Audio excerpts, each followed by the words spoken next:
이사장 허만웅 박사님 소개해 드리겠습니다.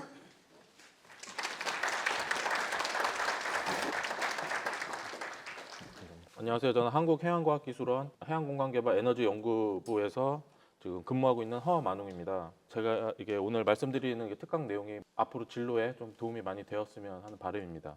제가 오늘 준비한 내용은 이제 해양에너지 기술개발 현황이라는 내용인데 개략적인 내용으로 이렇게 준비를 했으니까 편하게 좀 들어주시면 좋겠습니다. 오늘 발표 내용은 다음과 같습니다. 그래서 우선 해양에너지에 대한 개략적인 설명을 우선 시작으로 하고요. 그다음에 국내외 이제 해양에너지 개발이 어떻게 되고 있는지에 대한 현황을 좀 말씀드리고 마무리하는 순서로 말씀을 드리도록 하겠습니다.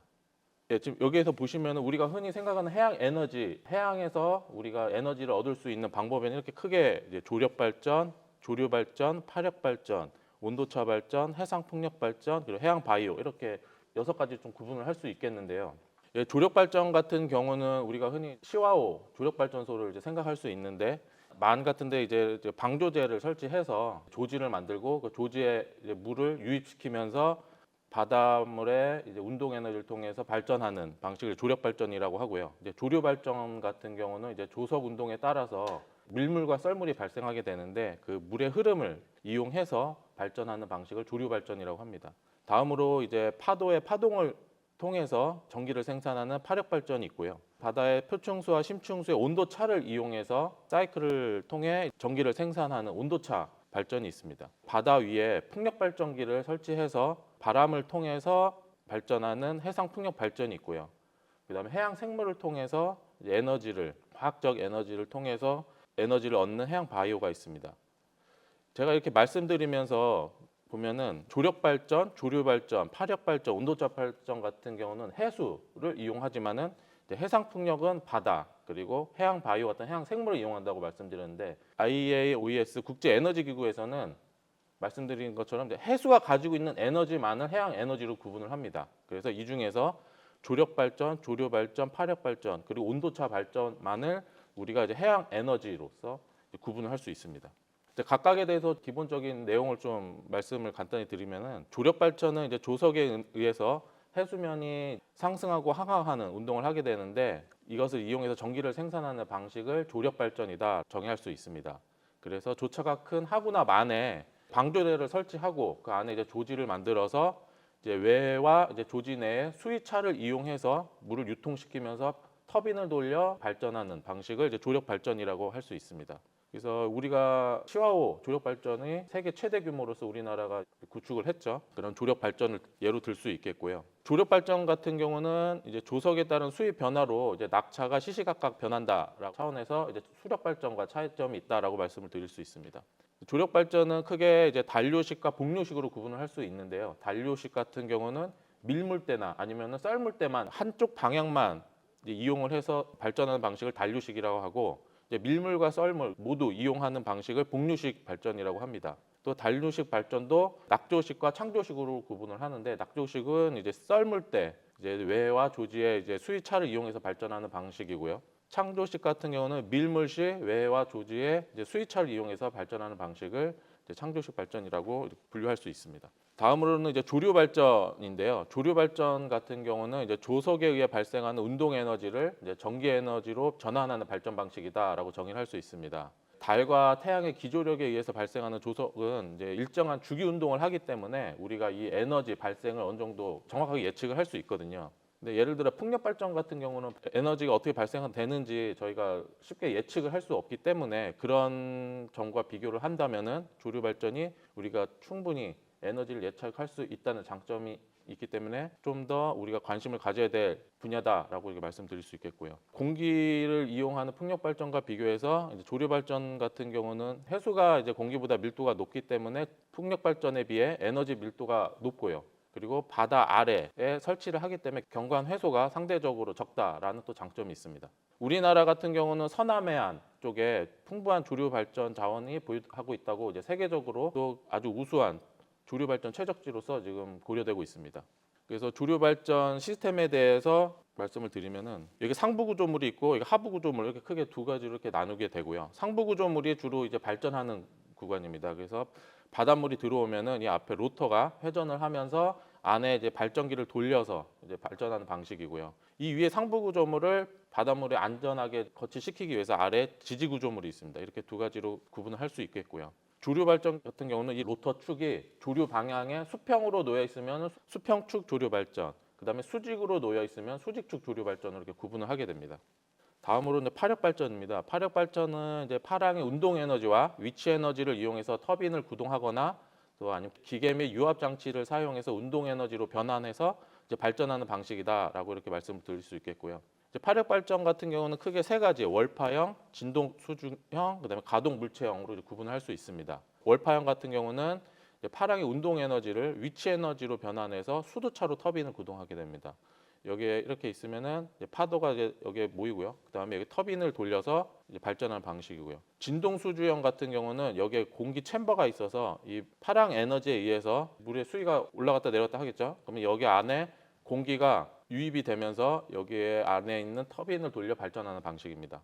다음으로 가동 물체형 같은 경우는 파도의 움직임에 직접적으로 반응해서 에너지를 획득하는 장치로 이렇게 구분할 수 있습니다. 다음으로는 해수 온도차 발전입니다. 해수 온도차 발전 같은 경우는 이제 해수의 표층수와 심층수 사이에 온도 차를 이용해서 냉매를 활용해서 이제 연력학적 사이클을 통해 발전하는 방식입니다. 주로 지구의 중위도 지방에 표층수가 20도 이상을 유지하고 그리고 바다는 수심 500m 이상에서는 4도씨를 유지하기 때문에 주로 이제 중위도 지방에서 이제 표층수와 심층수의 온도 차가 많이 나서 주로 그쪽에 적합하다라고 말씀을 드릴 수 있겠습니다. 그래서 해수 온도차 발전은 크게 폐쇄식과 개방식으로 구분을 할 수 있고요. 폐쇄식 같은 경우는 이 안에 사이클 안에 냉매가 순환을 하면서 표층수의 열로 끓여진 냉매를 터빈으로 돌려서 터빈으로 발전시키고 그다음에 심층수의 낮은 온도를 이용해서 식히는 그래서 이 사이클이 순환하게 되는 시스템을 폐쇄식 온도차 발전이다라고 할 수 있겠고요. 개방식은 물을 직접 이용하는 건데 기압이 낮아지면은 낮은 온도에서도 물이 끓는 원리를 이용하는 방식이고요. 진공 챔버에 표충수를 주입해 끓어오른 바닷물로 터빈을 발전하는 방식입니다. 이 시스템 같은 경우는 별도의 순환 계통이 불필요하고 담수를 얻을 수 있다는 장점이 있습니다. 이런 해양 에너지가 실제로 어떻게 기여되고 있는지 우리나라 2022년도 이제 한국전력 통계를 좀 분석을 해보면은 주로 22년도에는 석탄, 원자력, 천연가스가 메인 비중입니다. 이건 일반적으로 저희가 알고 있는 내용이겠지만 이 중에서 재생에너지는 약 8.95%의 비중을 좀 차지하고 있고요. 그다음 이러한 이제 재생에너지 내에서도 해양 에너지는 약 0.8%입니다. 전체적인 이제 주요 발전원 대비하면 약 0.072% 매우 저조한 수준으로 앞으로 우리가 이 분야에 대한 많은 개발이 필요하다. 앞으로도 우리가 연구할 포션이 많이 있다라고 이제 이해하시면 되겠고요. 세계적으로는 이제 이러한 해양 에너지 시스템을 보급하기 위해서 많은 계획을 세우고 있습니다. EU에서는 2050년까지 해양 에너지를 지금 40기가와트를 보급할 계획을 가지고 있고요. 2030년까지는 앞에 설명드린 조류 발전, 파력 발전 분야로 약 1기가와트를 보급할 목표를 세우고 있습니다. 그러면은 이러한 시스템 개발한 게 어떤 제품들이 있는지를 말씀드리도록 하겠습니다. 오늘은 제가 이제 조류 발전하고 파력 발전 위주로만 좀 말씀을 드리고자 하고요. 조류 발전부터 말씀드리면은 영국의 아틀란티스 에너지사에서는 메이젠 프로젝트를 통해서 약 35기가와트 아워 누적 발전량을 달성을 했고요. 노바 이노베이션 같은 경우는 약 3만 시간 이상을 에너지 공급한 실적을 가지고 있고 펀디만의 1.5메가와트를 개발할 수 있는 라이센스를 확보를 하였습니다. 다음에 이제 오비탈 마린 파워사에서는 이거 위에 두 개 같은 경우는 바다 수심 아래에 설치하는 착저식인데 이거 같은 경우는 이제 바다 위에 수면 위에 떠는 제품입니다. 그래서 여기 노란색 뱃을 있고 여기 옆에 날개가 달려 있고 날개 양쪽에 1메가와트급 수평축 조류 발전기가 이제 설치되어 있어서 발전을 하겠다면은 이 날개를 약간 이렇게 조금 접어가지고 물 속에 넣어서 발전하는 방식입니다. 1메가와트급 터빈 2개를 장착한 시스템이고요. 그다음에 이제 프랑스의 하이드로퀘스트사에서는 앞에는 이제 수평축 제품이고 여기 이제 수직축 제품입니다. 그래서 조류 방향에 로터의 회전축이 수직으로 놓여 있는 제품으로 1메가와트급의 수직축 제품을 개발한 제품입니다. 다음으로는 마젤란사에서 앞에 이제 오비탈 제품과 마찬가지 부유식이고 여기 위에 뱃슬이 있고 아래에 터빈이 달려 있어서 이거는 1.7메가와트급 이제 시스템으로 해서 그리드에 연결해서 발전한 실적을 가지고 있고요. 미국에서는 이제 버던트 파워에서 다음과 같은 수평축 발전기 3개를 이렇게 한 세트로 묶어서 뉴욕 인근의 이스트 리버에 설치를 해서 실제로 발전을 하고 있습니다. 네, 중국에서도 다음과 같이 조류 발전 시스템을 모듈식으로 제작을 해서 하나하나씩 붙이는 제품이거든요. 그래서 이 제품도 지금 설치를 하고 운영을 하고 있고요.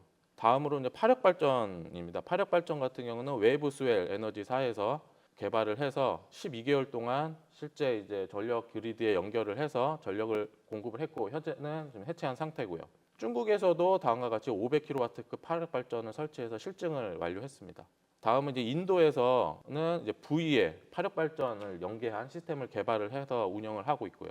또한 이제 스페인에서도 2011년도에 파력 발전 시스템을 이제 개발을 해서 그리드에 연결해서 2GWh의 전력을 생산한 실적을 가지고 있습니다. 프랑스에서는 이제 파력 발전과 태양광 발전을 복합한 하이브리드 시스템을 개발을 했고요. 이 같은 경우는 이제 도서 지역에 적용하기 위해 설계한 제품이고요.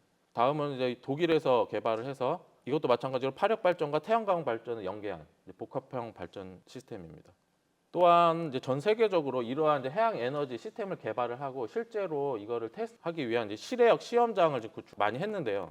대규모 뭐 시험장뿐만 아니라 이제 소규모의 실외역 시험장도 계속 꾸준히 구축을 하고 있습니다. 이렇게 많은 시험장이 있고요. 우리나라 같은 경우도 보시면은 이제 파력 발전에 대한 실외역 시험장이 제주도에 있고요. 그 다음에 조류 발전을 테스트할 수 있는 실외역 시험장이 우리나라 이제 전남 진도군에 지금 설치를 해서 지금 운영을 하고 있습니다. 지금 뭐 전 세계적으로 아직까지는 뭐 해양 에너지가 이제 발전 단가가 높아가지고 경제성이 없다고 지금 평가를 하고 있는데 그래서 지금까지 2020년 이전에는 킬로와트 아워당 약간 500원대니까 굉장히 높은 수준이죠. 근데 영국에서 2020년도에 2022년도에 발전한 킬로와트 아워당 약 280원 수준으로 낮출 수 있는 CFD 계약을 체결을 했기 때문에 앞으로도 이 단가가 계속 이제 낮아질 수 있다라고 볼 수 있겠고요. 그래서 유럽 같은 경우는 현재 이러한 제품 개발을 바탕으로 해서 우리나라뿐만 아니라 이 아시아 쪽에 이게 조류 관련 자원이 풍부하고 우수하기 때문에 자꾸 이 시장을 좀 공략하기 위해서 노력하고 있거든요. 그래서 우리나라도 뭐 이러한 시스템 개발에 적극적으로 지금 대응을 하고 있다라고 말씀드릴 수 있겠습니다. 그리고 우리나라에서도 필요하다라는 내용인데 해외에 보면 이제 EU나 미국 같은 경우는 다음과 같이 해양 에너지를 적극적으로 개발하기 위한 지원 프로그램들을 운영을 하고 있습니다. EU 같은 경우는 마리넷, 미국 같은 경우 티머라는 이러한 프로그램을 운영을 해서 연구소에 대한 뭐 인프라를 공동 활용하고 연구 성과를 공유하고 해서 공동으로 개발할 수 있는 또 여기 보면 인재 육성을 위한 이런 지원 프로그램을 활발히 지원을 하고 있고요. 미국에서도 이제 대학과 연구소와 협력을 해서 기업에 제공을 해서 이제 콜라보레이션 될 수 있게 할 수 있는 이러한 시스템을 운영을 하고 있습니다. 우리나라도 이러한 제품이 앞으로 필요하고 이런 내용을 좀 기획해야 될 필요성이 있다라고 말씀드릴 수 있겠고요. 지금까지는 해외 해양 에너지 개발 현황에 대해서 좀 소개를 드렸고요. 우리나라에서도 지금 해양 에너지 분야에 대해서 개발을 활발히 하고 있거든요. 이 내용에 대해서 또 소개해드리도록 하겠습니다. 우선 조류 발전 분야에서는 아까 말씀드린 것처럼 이제 진도군에 울돌목이 있거든요. 영양 대첩이 일어난 거기 울돌목에 2005년부터 2009년까지 다음과 같이 울돌목 시험 조류 발전소를 구축하고 여기에 수직축 터빈을 설치를 해서 지금 운영을 하고 있습니다. 해양 에너지 분야에서는 국내 최초로 REC를 획득했다는 게 굉장히 의미 있는 내용이고요. 다음으로 또 소개해드릴 내용이 지금 아까 울돌목에 저희가 실외역 시험장을 구축을 했거든요. 그래서 지금 현재 올해 말이죠. 올해 말까지 연구를 수행하고 있습니다. 구축하는. 그래서 여기에는 4.5메가와트 시설 용량을 갖는 조류 발전 시험 사이트를 5개 버스로 해서 구축을 하고 있고요. 다음으로 저희 지금 부산 본원에 조류 발전 부품 성능 시험동을 저희가 구축을 해서 여기에서는 블레이드 강도 테스트나 그다음에 조류 발전 부품 비파괴 성능 시험 등을 수행할 수 있는 장비를 구축을 했습니다. 조류 발전 부품 성능 시험동에 대한 좀 간략한 스펙을 좀 정리했고요. 다음으로 또 이러한 제품을 전기가 직접적으로 연결되지 않아서 공급하기 어려운 도서 지역에 이러한 시스템을 이제 좀 적용할 수 있도록 저희가 조류 발전 시스템과 에너지 저장 시스템을 연계한 융복화 시스템을 저희가 개발을 했고 작년 6월까지 개발을 성공적으로 마무리를 했고요. 2023년도 한 6월에 좀 저희가 요 테스트한 결과를 보면은 가구 한 39가구가 활용할 수 있는 전기를 만들어내는 제품으로서 저희가 이게 앞으로도 많은 도서 지역에 적용할 수 있다라는 것을 저희가 확인을 하였습니다. 다음으로는 파력 발전 내용이고요. 파력 발전도 지금 저희가 선박해양플랜트 연구소에서 수행한 내용이고요. 제주도 용수 파력 발전 시스템을 5개 버스를 통해서 이제 5메가와트 출력 시험이 가능하도록 구축을 했고요. 이 실외역 시험장을 연계해서 현재 이제 부유식 해상풍력 발전과 그린 수소 생산할 수 있는 시스템을 개발하기 위한 지금 연구를 지금 수행을 하고 있습니다. 다음으로는 또 이제 방파제 연계형 파력 발전 시스템 개발 내용으로서 이것도 이제 22년 9월까지 개발을 완료를 했고요. 이건 추자도 묵리포구에 진동수주형 파력 발전 시스템을 개발을 했고 이것도 마찬가지로 ES 시스템과 연계해서 개발을 했고 현재는 이제 포항 호미곶에 이걸 적용하기 위한 연구를 또 이제 수행을 하고 있습니다.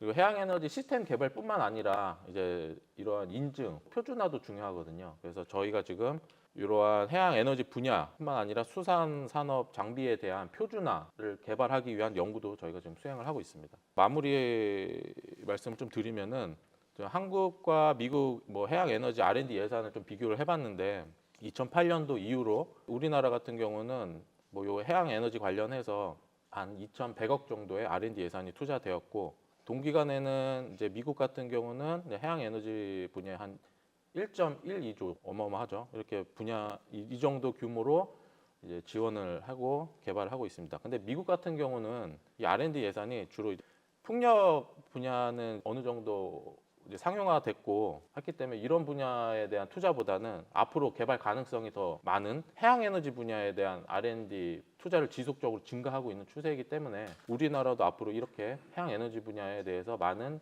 연구 개발이 이루어질 것으로 좀 기대하고 있습니다.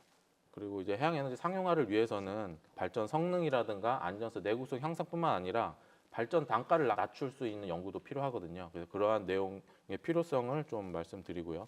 그래서 해양 에너지 이러한 개발을 통해서 전 세계적으로 탄소 중립 2050 달성을 위해 많은 노력을 하고 있는데 이러한 해양 에너지 개발이 우리나라의 탄소 중립 2050 달성에 많은 기여를 할 수 있을 거다. 앞으로 개발할 수 있는 잠재력이 많다라고 말씀을 드리면서 좀 마무리 짓도록 하겠습니다. 예, 경청해 주셔서 감사합니다.